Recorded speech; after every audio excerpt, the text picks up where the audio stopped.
Bonjour à tous, bienvenue dans un nouveau podcast. Aujourd'hui, on va à la découverte de Vincent de Jong, qui est passionné à l'origine d'une bouteille de rhum aussi originale que son parcours. Il y raconte son histoire, la naissance de ce projet audacieux et les valeurs qui l'animent. Un échange inspirant qui met aussi en lumière la collaboration essentielle avec son épouse Alison, véritable pilier de cette aventure humaine et créative. Bonjour à vous deux. Bonjour. Merci à vous d'avoir répondu présent à cette interview. Alors, moi, j'aime toujours bien commencer mes interviews en demandant à mes invités comment ils se sentent. On se sent bien. Oui, ça va. Heureux d'être là. Très content de faire cette interview. Ouais. Ça fait vraiment plaisir. Alors, qui est Vincent quand on enlève l'étiquette du rhum et de l'entrepreneur ? Bien, à la base, je suis opticien. Donc, je travaille dans un magasin d'optique. Et voilà, en fait, on a de fil en aiguille par après eu cette passion sur le rhum qu'on développera. Et sinon, on est deux bons vivants surtout. On aime bien manger, bien boire, s'amuser simplement, profiter, échanger, comme on fait aujourd'hui. Et voilà, je pense que c'est ce qui nous anime aussi dans cette passion du rhum qui est venue après. Hein. D'accord. Et qui est Alison ? Moi, je dirais pareil, une épicurienne, une très bonne épicurienne. Pareil, je pense que c'est ça qui fait qu'on s'entend bien et que notre couple fonctionne aussi, c'est qu'on a les mêmes plaisirs de la vie, d'aller dans des bons restos, bien manger, bien boire, sortir, faire la fête. Ça nous ressemble, donc je dirais que je suis plutôt ça, une bonne épicurienne. D'accord. Alors, pour commencer, peux-tu, Vincent, nous raconter la naissance de ce projet de rhum qui t'a donné envie de te lancer ? Oui, bien sûr. En fait, à la base, c'est parti d'une bêtise. J'avais une vieille bouteille de rhum qui était un peu passée, trop forte, et j'avais un peu de miel. Je me suis dit, on peut peut-être faire quelque chose, ce serait peut-être intéressant. Et en fait, ma femme, qui est justement mon moteur, m'a dit, ne le fais pas, ça va pas être bon. Et du coup, je me suis dit, non, je vais le faire. Et du coup, j'ai testé, donc j'ai mis un peu de miel dans ce rhum. Je l'ai laissé macérer quelques jours et semaines. Et après, je l'ai goûté et là, totalement la réaction inverse de ce que mon épouse pensait. C'était vraiment très bon. Donc, c'est parti d'une petite bêtise comme ça. Et après, je me suis dit, tiens, à titre vraiment, privé, je vais vraiment faire des petites bouteilles pour ma consommation personnelle. Puisque sous l'alchimie de Vincent, il y avait avant tout la rhomerie de Vincent, qui était un peu le premier prototype casse-cou avec d'autres bouteilles, d'autres étiquettes, quelque chose qui était des prémices de ce que je voulais faire. Et puis après, en fait, ça a été très simple. J'ai testé plusieurs recettes. Il y avait des échecs, des erreurs.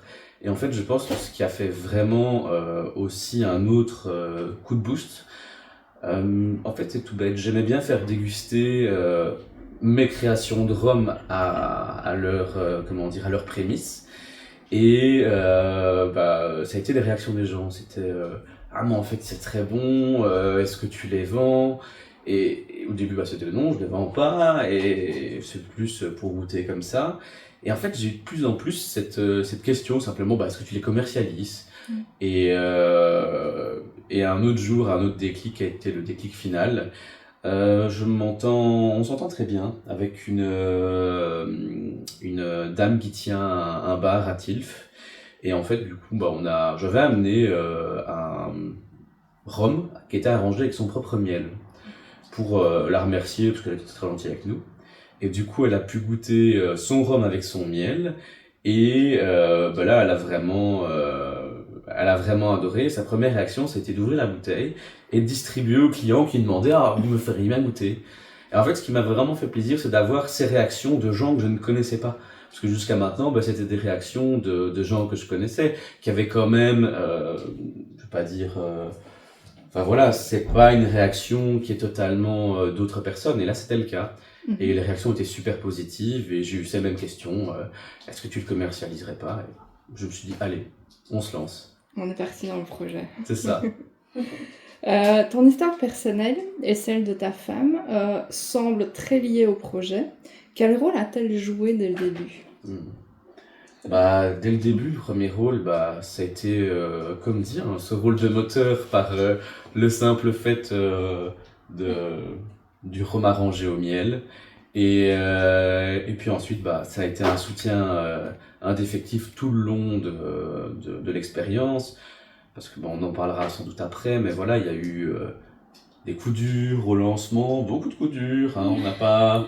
La chance n'a pas été tendre avec nous, mais voilà, donc elle a été un rôle d'un soutien incroyable.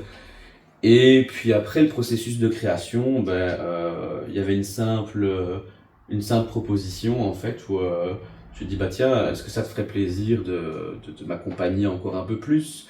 Donc qu'elle regarde un petit peu tout ce qui est publication, qu'elle regarde qu'elle vienne ne serait-ce qu'en présence sur les marchés et on s'amuse bien. Et du coup, au final, ce rôle a pris de plus en plus d'ampleur. Où en fait, elle est passée à la base un peu de la femme de l'ombre à la femme en plus lumière. présente que prévu. Ouais, c'est ça, quoi. La mise en lumière. Oui, c'est ça. C'est ça. C'est ça, non. Moi, en tout cas, c'est comme ça que je le ressens.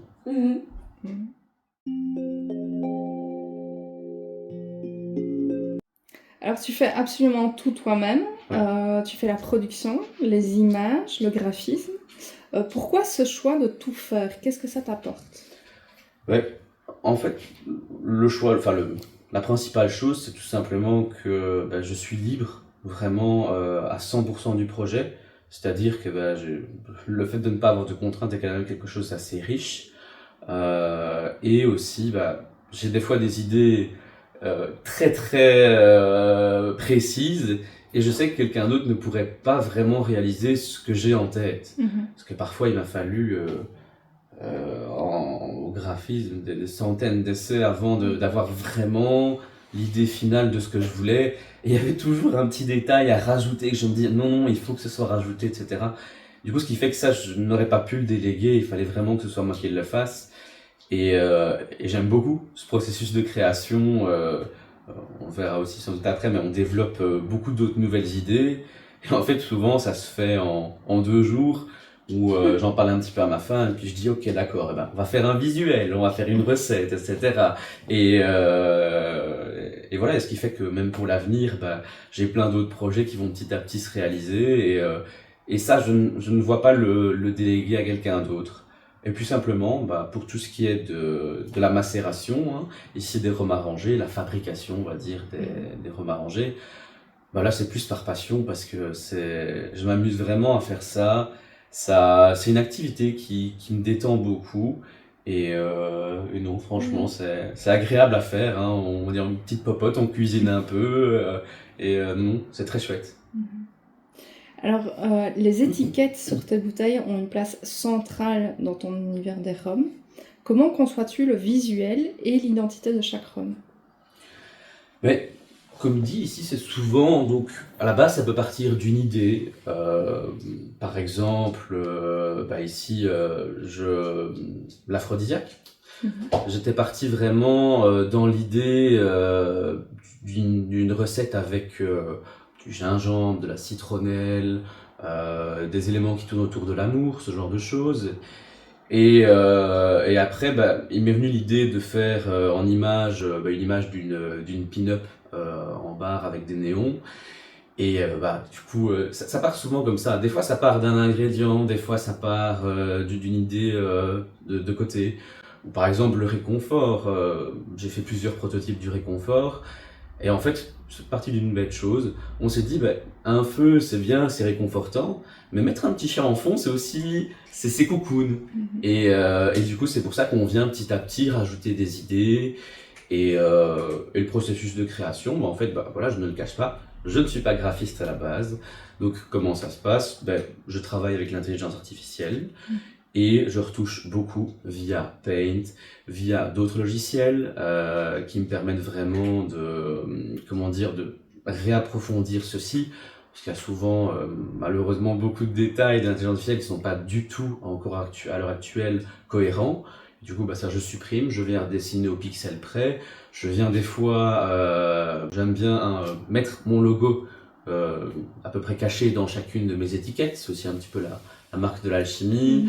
Et voilà, c'est comme ça que je les conçois. Et puis, on imprime, on montre. Et, et c'est des avis, parce que des fois, on ne pense pas tout seul à tous les détails qui peuvent être bien. Et du coup, c'est pour ça que je partage beaucoup avec ma femme de ce côté-là. Et voilà comment se fait le processus, en fait. Ouais, j'ai l'impression aussi, tu me dis si je me trompe, mais souvent on trouve le nom et puis on fait l'étiquette par rapport au nom. Oui, c'est vrai. On va, en fonction des goûts, on va se dire ça nous fait penser à quoi, qu'est-ce qui est sympa, et on discute ensemble de ça. Et puis en fait, en fonction du nom, on se dit l'étiquette ce serait bien. Et souvent on essaye de mettre aussi les ingrédients en fait de chaque rhum sur le visuel de l'étiquette aussi. Donc voilà. Par exemple, je vais peut-être déjà en parler un petit peu, on a le médicament. D'accord. Alors, le médicament a quand même une petite histoire où en fait, je partais dans une idée de faire un rhum très atypique, qui est d'ailleurs un des rhums qui plaît le plus. Ils plaisent bien tous, mais celui-là, on ne s'attendait pas à ce qu'il plaise autant. C'est un rhum à la base de romarin, d'orange et de miel. Et chose que je ne savais pas au début, comme quoi la macération c'est quelque chose qui s'apprend, c'est des essais, des erreurs, puisque chaque ingrédient ne réagit pas pareil. C'est pour ça que les ingrédients sont vraiment importants, d'une très très bonne qualité. Et le romarin se macère très très peu de temps, chose que je ne savais pas dans mes prototypes de la rhumerie de Vincent au début. Et du coup, je l'ai laissé un peu trop infuser. Et du coup, il avait tourné, ça n'a pas loupé.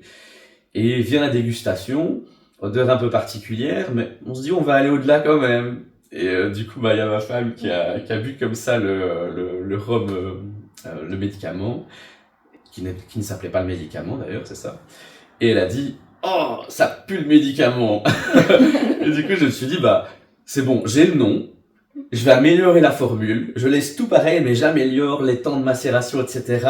Et je tourne autour de ça. Et là, du coup, après, la prochaine tournée, ça a été incroyable. Ouais. Et c'est souvent des petites anecdotes, des choses comme ça, où voilà, ça part vraiment des fois d'un nom, d'une idée. C'est comme ça, voilà. Et tu construis des fois, parce que tu dis justement que vous partez du nom à la base. C'est possible que tu aies d'abord le nom avant de construire ta recette ou... Oui, bien sûr, hein, bien sûr. J'en ai un autre que je ferai sans doute dans le futur, que je vais appeler l'étonnant. Oui.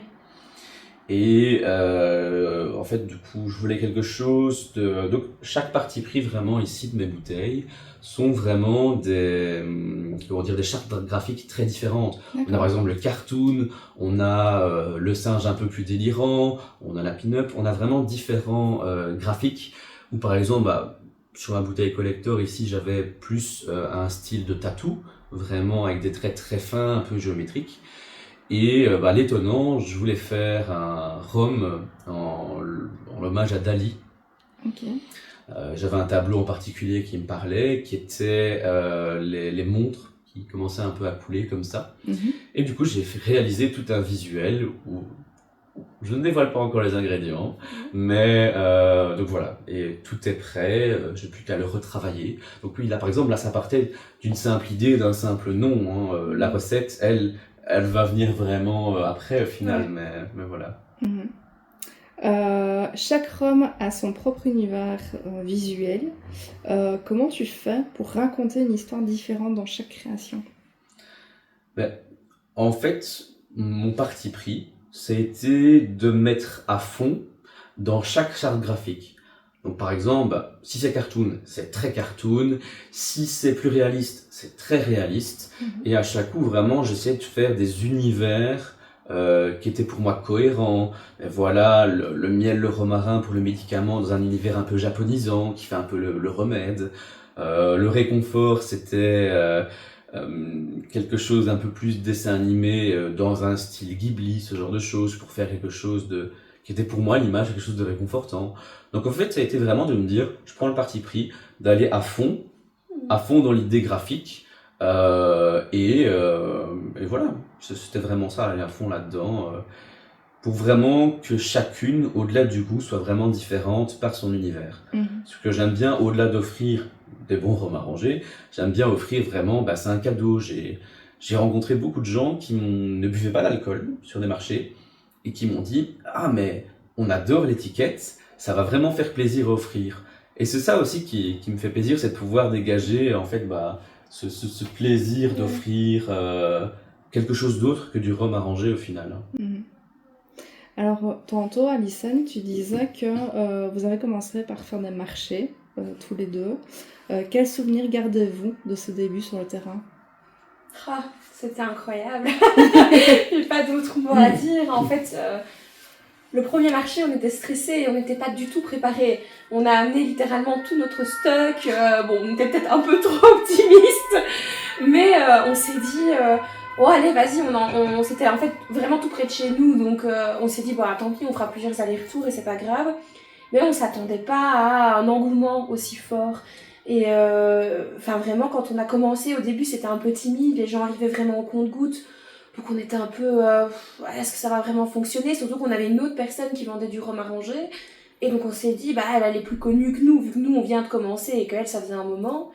Et en fait, les gens s'arrêtaient, rigolaient avec nous, etc. Et en fait, en plus d'avoir le plaisir de se dire qu'on a bien vendu, il y a eu le côté partage. C'est vraiment une expérience, moi qui me plaît énormément, et à Vincent aussi, je le sais, parce qu'on partage, on discute. C'est vraiment, c'est pas simplement une vente. C'est vraiment échange, une communion voilà, avec les gens. C'est ça, c'est un échange avec les gens, et c'est ça qui est super sympa aussi, parce qu'on rencontre des personnes incroyables. Petite anecdote, on est allé fêter le nouvel an aux Granges et en fait la table à côté de nous, les gens à côté de nous disaient quelque chose, on ne savait pas d'où. Et à un moment donné, l'homme qui était là nous dit je vous connais, et puis il fait mais vous ne vendez pas des rhums arrangés? Et je fais mais si, vous êtes celui qui avait acheté le Monkey, qui avait adoré. Il me dit oui. Et en fait on a fini la soirée avec eux, donc comme quoi en fait là on les a rencontrés au premier marché.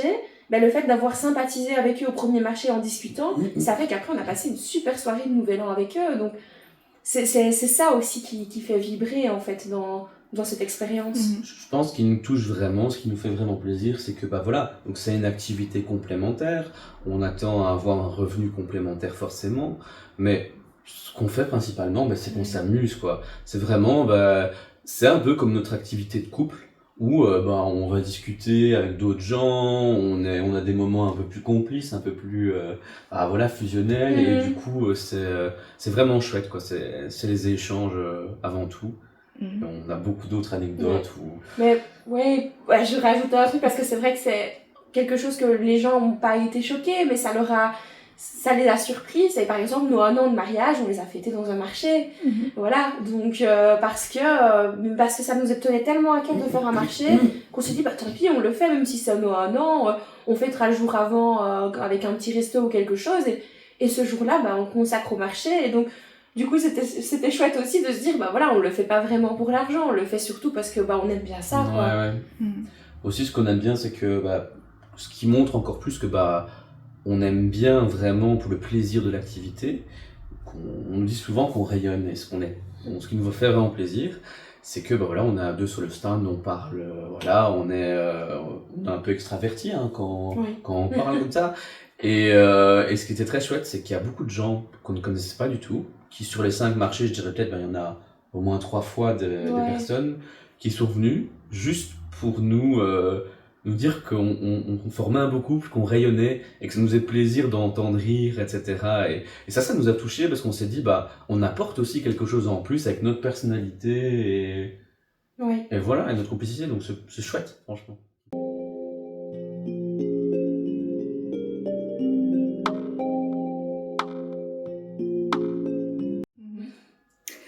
Tu travailles avec un apiculteur local et artisanal. Comment est née cette collaboration et pourquoi elle est si importante pour toi? En fait, ici, donc l'idée d'avoir des collaborations, c'était ma première ici. Donc là, c'est le rucher.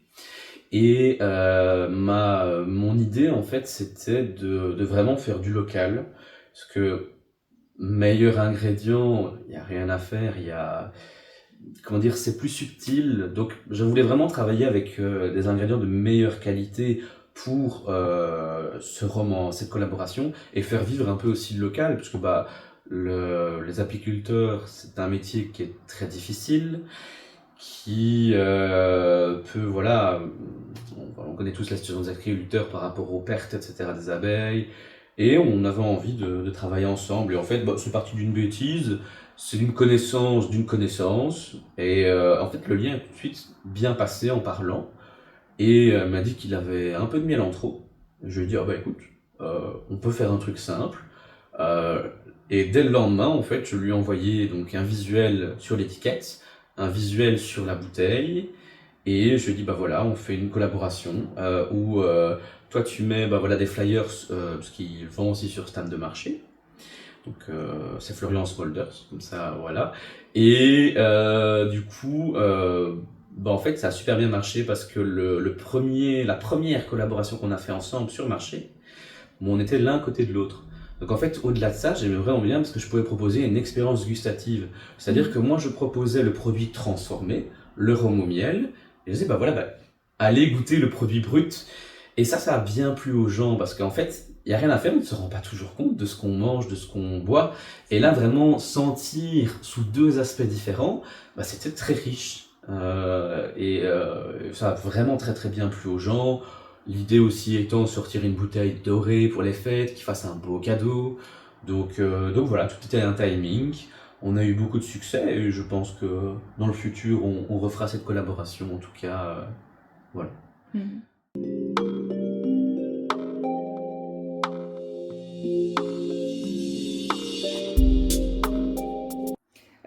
Justement, tu parles de collaboration. Tu as aussi des partenaires avec lesquels tu travailles. Comment choisis-tu les personnes avec qui tu travailles?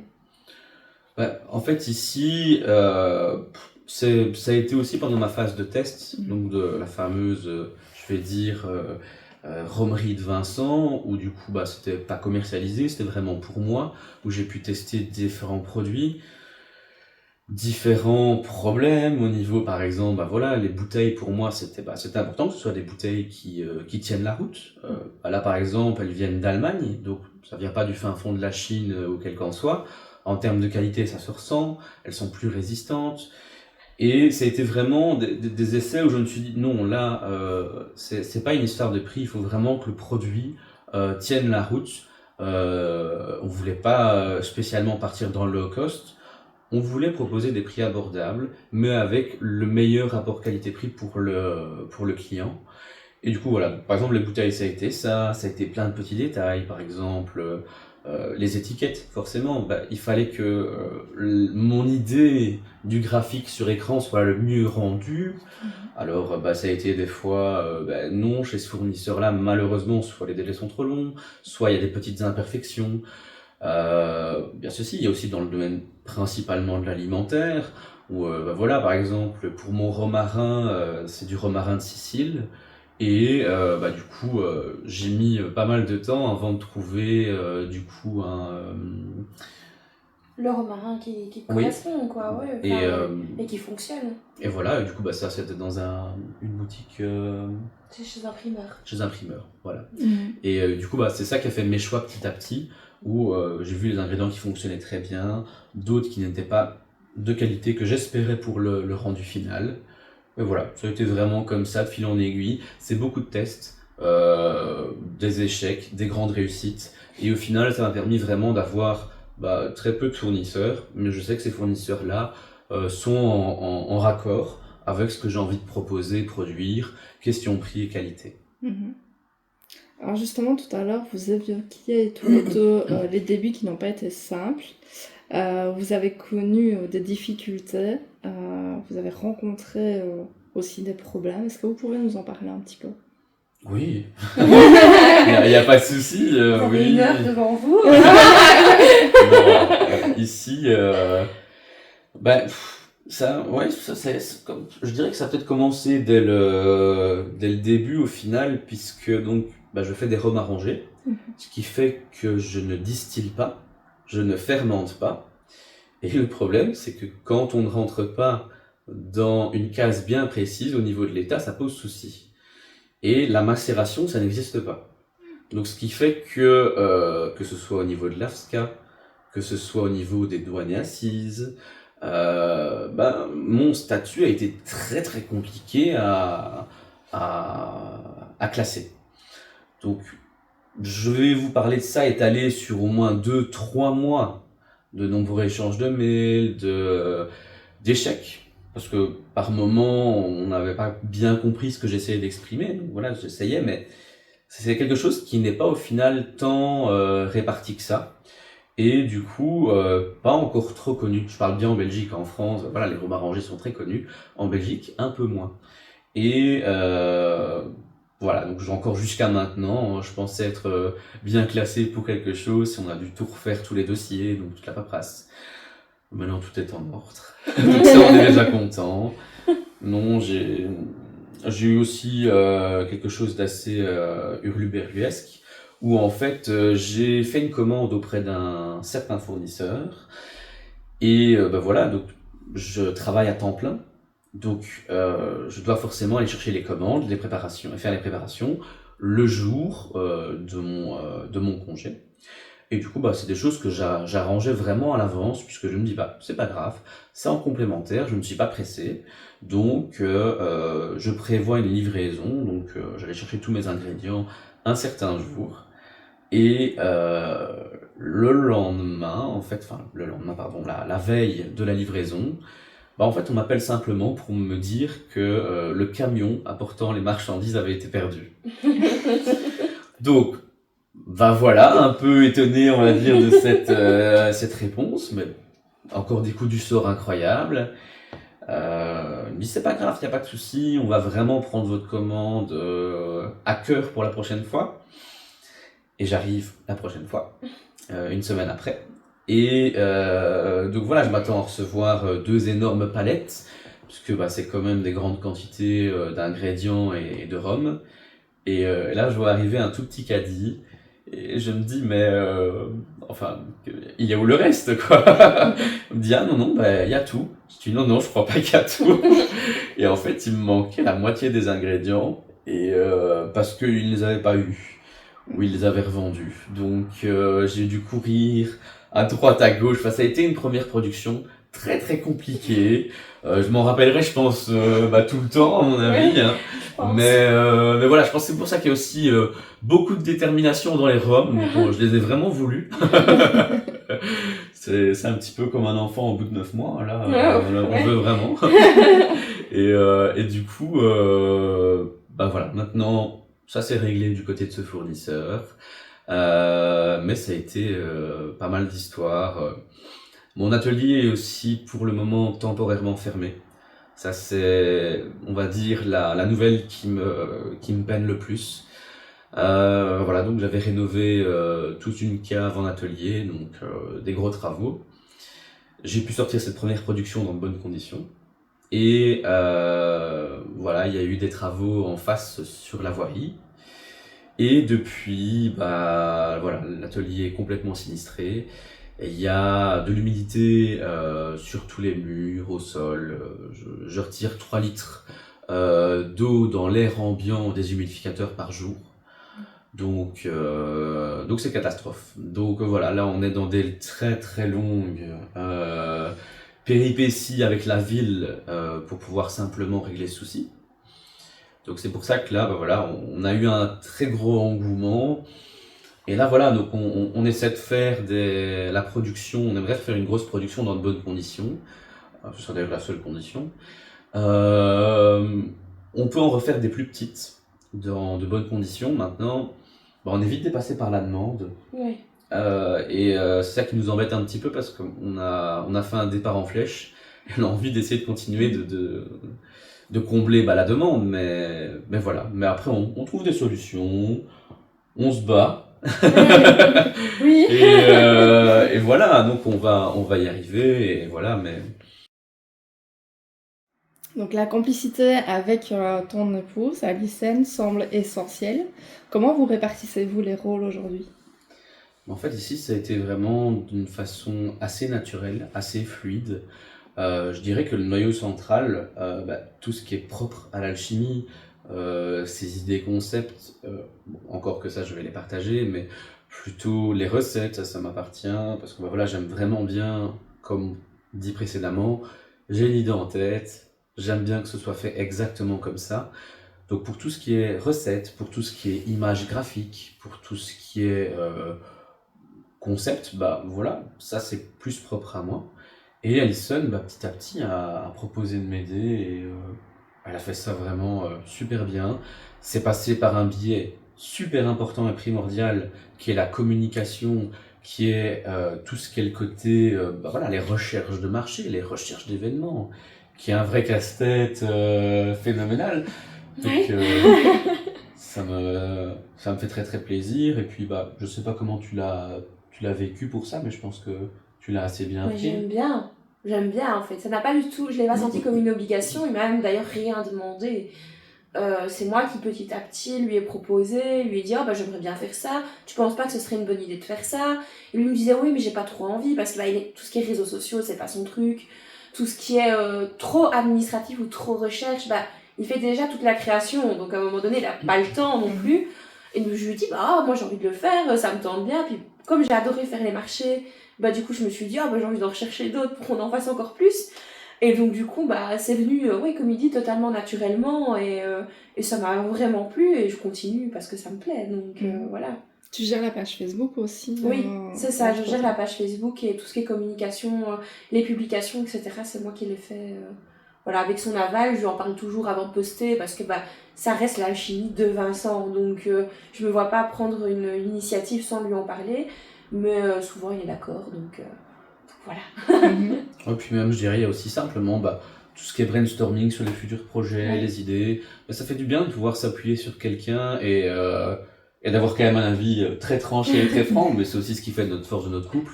Bah, ça me plaît, parce que comme ça, au moins, bah, j'ai une véritable impression, un véritable retour, et ça permet de m'épauler aussi, bah oui, simplement m'épauler tout court, puisque bah, ça fait parfois des moments, bah, on travaille temps plein, alors bah, parfois charger, faire 1 heure de route, faire une journée où on finit à minuit, et puis revenir, bah, c'est un sacré rythme. Alors bah, sans elle, je n'aurais jamais su atteindre autant où on en est pour le moment. Donc voilà. Bon.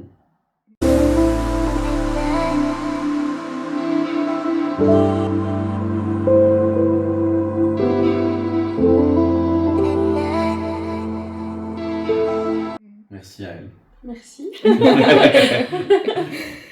Quels sont les retours des consommateurs et des clients qui vous ont le plus marqué? Tantôt, vous avez évoqué justement le fait du client que vous aviez rencontré au Nouvel An. Est-ce qu'il y a d'autres qui vous marquent aussi? Ouais. Mais en fait, ce qui était intéressant, c'est que du coup ici, donc c'est ma première production. Comme dit, j'en ai fait une et on a eu beaucoup de retours. Des retours positifs, des améliorations, des choses comme ça. Et bah, ça nous permettait vraiment d'affiner un petit peu petit à petit les recettes. Par exemple, pour ne citer que lui, on a l'aphrodisiaque, où mon parti pris c'était vraiment de faire quelque chose, comme dit, sur le thème de l'amour avec le gingembre, la citronnelle. Et au final, bah, où je m'attendais au début à ce que le gingembre choque un petit peu, bah, les gens qui aimaient bien, ils voulaient cette bouteille pour le gingembre. Et du coup, je m'en mettais pas assez. Donc c'est pour ça que bah, petit à petit, on s'est vraiment retourné. On s'est dit, bah tiens, on va prendre le parti pris. C'est pas plaire à tout le monde. Si quelqu'un veut du gingembre, bah, il sentira du coup mieux le piquant du gingembre. Donc c'est pour ça qu'on va améliorer plus tard cette recette. Et puis après, dans les retours, bah, c'est simplement le rhum arrangé, le monkey, ça c'était très chouette parce que donc c'est un rhum arrangé à la banane et j'ai mis de la cassonade pour faire ressortir le goût de la banane. Parce que les rhums arrangés, il y a plein de manières de les sucrer, mais la cassonade était très intéressante avec la banane. Et en fait, ce qui était marrant, c'était que bah, moi je l'avais fait plus pour l'alliance des saveurs, bien que de base je n'aime pas la banane, donc j'avais C'est moi qui goûte. enfin, pour goûter. Et en fait, ça me faisait plaisir parce que les clients, quand ils le goûtaient, ils me disaient souvent « Ah, ça me rappelle mon enfance, les tartines à la banane et à la cassonade. » Et en fait, de par ces échanges, on a une complicité un peu inattendue avec les clients. Ils partagent des fois des moments de leur vie. Et c'est très chouette. Il y en a une autre qui m'a dit ah bah je flamberais bien mes crêpes avec. Ah bah très bonne idée. Et en fait c'est des idées qu'on reprend comme ça. Sinon il y a plein de personnes qui nous ont marqués en fait. Chaque personne est différente, mais à tous les niveaux, même au niveau des artisans, on a beaucoup de partage avec les artisans. On a fait de très chouettes marchés, dont un rêve, à la ferme du Cortil, C'est ça, ouais. où là, les artisans étaient incroyables. Je veux dire, c'était une très bonne ambiance. On a beaucoup échangé. C'était ah bah tiens, je lui refais goûter mon rhum, et c'était ah bah je vais te faire goûter un peu ma bière, etc. Et c'est ça qu'on aime bien, c'est les échanges. C'était super riche. Ouais. Et bon, après, forcément, hein, dans le milieu de l'alcool et des échanges, on voit un peu de tout aussi, hein, ça, voilà, des choses que on va garder. Mais voilà, donc On il y a... va censurer ça. Mais il y a de tout échange, de tout type d'échange. Mais en tout cas, c'est toujours très très riche et ça fait vraiment plaisir. Je me rappelle d'une petite anecdote que je me permets de raconter où c'était au début quand ma femme commençait à m'accompagner sur les marchés. Elle me disait qu'elle aimait bien, mais c'est toujours compliqué de se dire est-ce que la personne est là pour l'épauler ou est-ce qu'elle a un réel plaisir dans l'activité.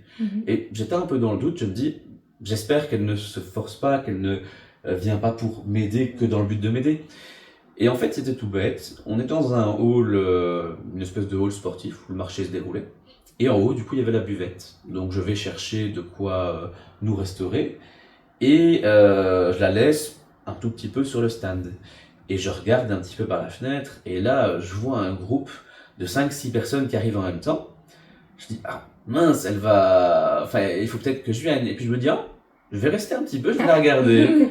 Et là, tout de suite, j'ai vu, parle avec les mains, si elle venait goûter, etc. Et là, je me suis dit, non, ok, elle aime vraiment bien l'activité. Et du coup, c'est pour ça que je pense que toi aussi, les échanges, le social, les échanges, c'est quelque chose de très important pour toi aussi. Hein. C'est ce que j'adore le plus, oui. Enfin, c'est, oui, de rencontrer des gens totalement différents, de discuter, enfin, c'est vraiment... c'est ça c'est bien, ça nous fait grandir, ça nous fait mûrir, on a des partages d'expériences, enfin... Voilà, c'est ça aussi qui me fait vibrer, je pense qu'il nous fait vibrer, donc voilà. Comme on dit toujours, venez nous rencontrer sur les marchés, discuter, parler, on aime vraiment bien ça. Quoi. C'est ça. Faudra qu'on regarde les vidéos à la fin et vous aurez les dates des marchés pour venir vous voir, entre autres. On va reprendre toute la liste à la fin de la vidéo, comme ça les gens pourront venir vous voir sur les marchés à différents endroits. C'est super chouette. Il y a une histoire aussi avec le château de Tilff. Est-ce que tu peux nous parler du lien avec ton univers? Je dirais plutôt ici que c'était notre premier événement, simplement. Et que ça nous tenait très à cœur. Parce que Tilff, on y a aménagé à deux, c'est là qu'on a commencé notre histoire, qu'on a commencé nos liens avec les habitants, etc.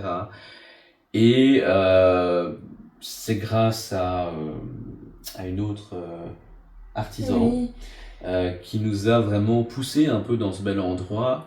Et voilà, ça a été très chouette parce qu'un peu comme on le disait précédemment, première expérience, du coup ça nous a beaucoup marqué parce qu'en fait, au-delà du fait que on n'était pas prêt, c'est quelque chose qui s'apprend au fur et à mesure, l'organisation qui est cruciale, on n'avait peut-être pas spécialement le début, et en fait ça nous a fait vraiment voir que les produits plaisaient, que les gens, parce que on a fait goûter, on a l'espoir que ça plaise aussi aux autres, mais là tout le monde en adorait. Je revois cette scène où on devait à un moment repartir, donc on avait tout rangé et il y avait une dame qui nous a demandé vous n'auriez pas encore un coffret à me vendre?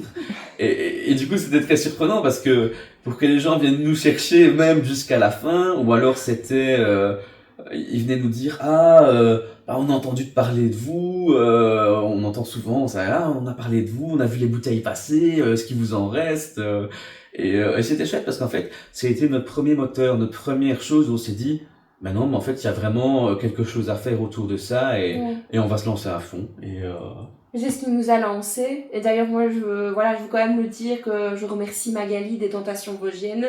Parce que c'est une personne que j'ai connue comme ça dans Tilf et qui savait qu'on cherchait des marchés, mais on savait pas comment faire, on savait pas où chercher, et c'est elle en fait tout simplement qui nous a transmis les coordonnées du marché au château de Tilf, et qui nous a dit mais allez-y, je sais qu'ils cherchent des gens puisqu'ils m'ont contacté, donc elle a pas du tout hésité à nous transmettre tout ce qu'elle savait, et même encore maintenant quand elle a des idées, elle nous les transmet, donc c'est vraiment une personne qui nous a aidé aussi à être le moteur pour le lancement en fait, donc sans elle je pense pas qu'on aurait fait autant de marchés jusqu'à maintenant, donc voilà. Bah, ça a été riche de partager l'expérience avec elle comme aux autres artisans qu'on croise. C'est ça. Le fil en aiguille. Tu proposes aussi des bouteilles de collection, Ouais. justement, qu'on peut voir d'ailleurs sur la table ici. Des événements personnalisés aussi. Est-ce que tu peux nous raconter l'idée? Ouais, bien sûr. Je vais commencer d'abord par les bouteilles collector. Donc en fait, mon idée de base, c'était de garder toujours 6 bouteilles de rhum avec des goûts très différents, qui me permet du coup d'avoir une gamme assez diverse pour proposer mon univers, qui va être très stable dans le temps. Si jamais je vois un moment qu'il y en a un qui plaît peut-être un peu moins, ou que les gens me font une demande d'autres, j'en inclurai peut-être une, mais toujours 6. Et pour cette raison que je peux le décliner en coffret cadeau, ce qui nous a été fortement demandé, et malheureusement pour le moment on est un peu en rupture de stock, mais ça a été l'idée. Et parallèlement à ça, je me dis, le format est bien, mais j'ai d'autres idées que j'ai envie de mettre sur papier, et d'autres idées que j'ai envie d'offrir, etc. Et du coup, je me suis dit, pourquoi pas faire des bouteilles collector, c'est-à-dire des bouteilles un peu plus prestigieuses. Donc, ça peut aller de la bouteille dorée mat, ça peut aller de la bouteille en forme de cœur, ça pourra peut-être être une bouteille en forme de crâne de pirate, par exemple, dans une future idée de collector. Où en fait, le principe, c'est que je double la quantité, donc c'est des bouteilles de 500 millilitres. Et à chaque coup, donc j'ai un nouveau design d'étiquette, j'ai un nouveau produit qui doit être beau visuellement, avec des ingrédients plus nobles, et pouvoir vraiment proposer cette idée de cadeau. Et quand je dis collector, c'est parce que c'est une plus petite quantité qui me permet justement de pouvoir proposer plus souvent d'autres collectors. D'ailleurs, pour le moment, on a encore quelques petites bouteilles, mais ce sera bientôt fini. Donc, du rucher, qui est donc la collaboration avec mon ami apiculteur Florence Polders. Et va venir pour la Saint-Valentin, le Cupidon, qui est une version un peu améliorée, un peu différente de l'aphrodisiaque, dans une bouteille en forme de cœur avec des paillettes. Donc, j'ai voulu faire vraiment un produit qui respire l'amour et qui pourra aussi être décliné pour la fête des mères, par exemple. C'est toujours un beau d'offrir un cœur à sa maman, donc voilà. Et donc ça c'est l'idée pour les bouteilles collector, de continuellement faire une petite quantité et puis tourner dans d'autres idées. J'ai parlé aussi de la bouteille en forme de crâne, ce sera ma prochaine idée. Je peux déjà un peu en parler, ce sera un rhum arrangé qui assume totalement le côté pirate, donc quelque chose de très exotique en bouche. Et voilà, donc ça c'est des idées qui me viennent, et la recette viendra après. Comme quoi là, voilà, les processus viennent un peu différemment.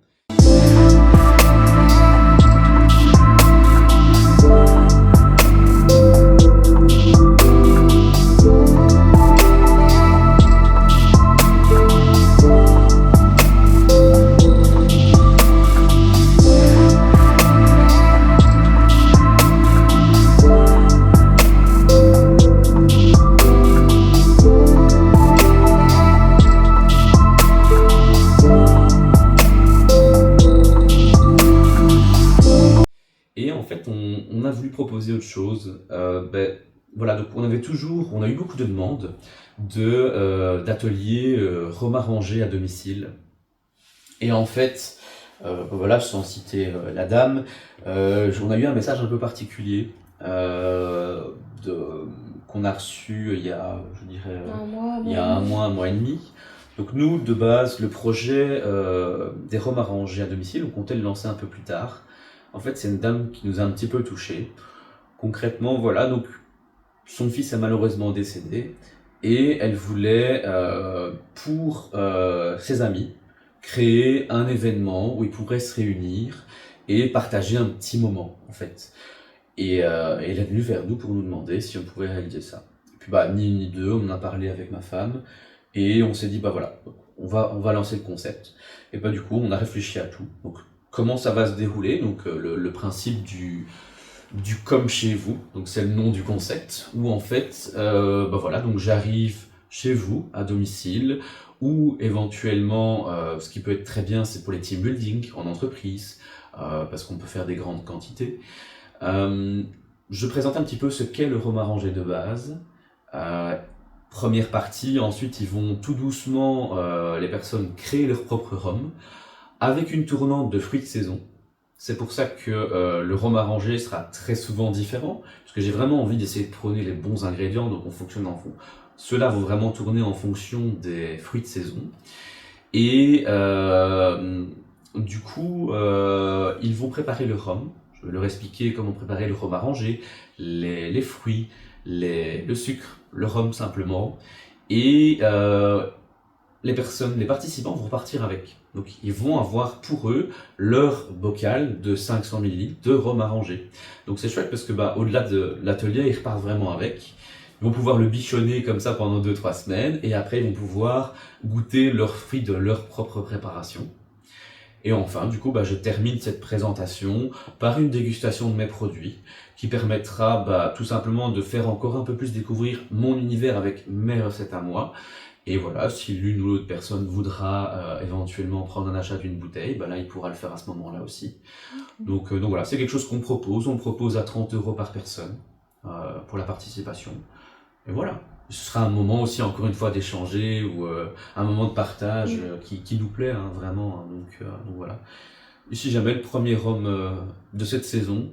C'est un rhum arrangé donc au miel, au citron et à la pomme. Donc en fait, ce qui est pas mal, c'est que le citron va venir ajouter un peu d'acidité, le sucre va venir du miel tout juste casser l'acidité pour avoir quelque chose d'assez frais en fait. Donc voilà, c'est le rhum actuel du moment. D'accord.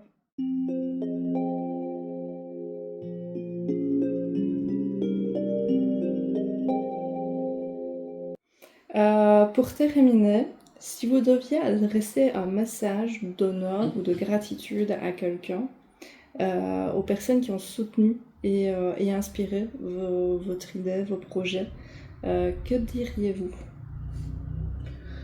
Ben moi, je tiendrais forcément à remercier ma mère, qui m'a été d'un énorme soutien ben, pour les idées, elle a vraiment fait tout en sorte pour que je puisse arriver à l'ébauche de ce projet.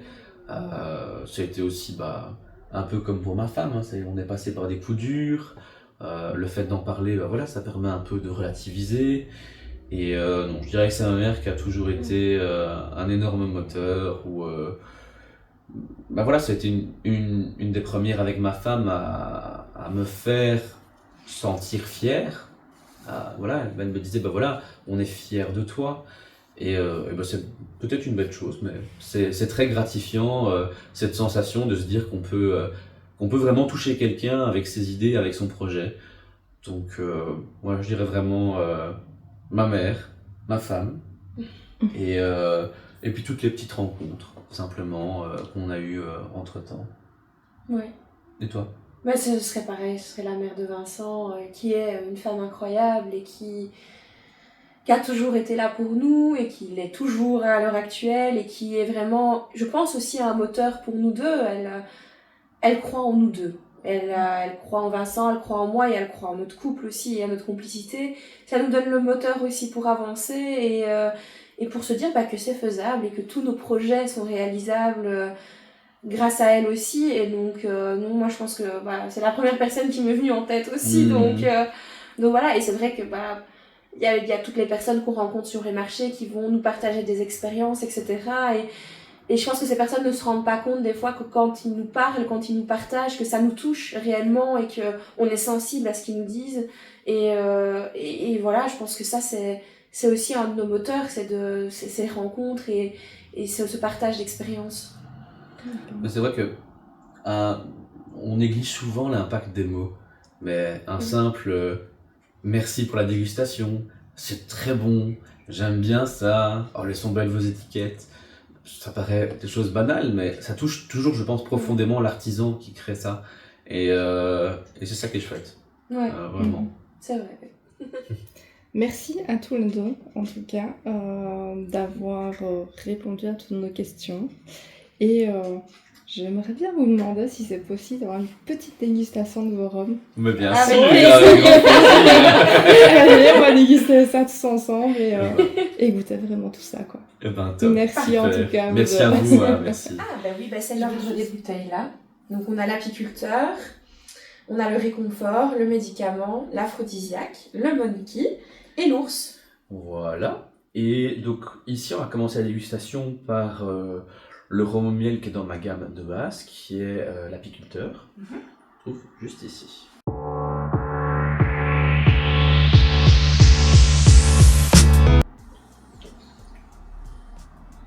Ouais, on sent le miel qui ressort. Ouais. Ouais, Ouais.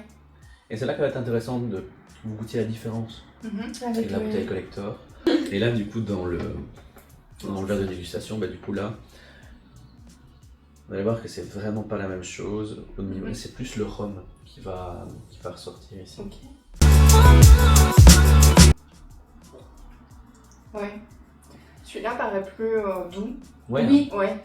On Ouais. sent moins le côté derrière qui, comment on va dire, qui arrache. Oui, c'est Ouais, ça. ouais, Ouais. Ici, paraît plus doux. ouais. Oui, Ah, oui. ça reste de l'alcool. Hein. Oui, oui, ça, on peut pas- ouais. Toujours avec modération. Toujours.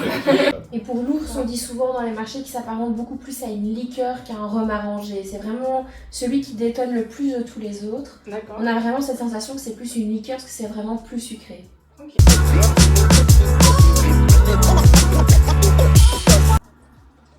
Je prends une de tous.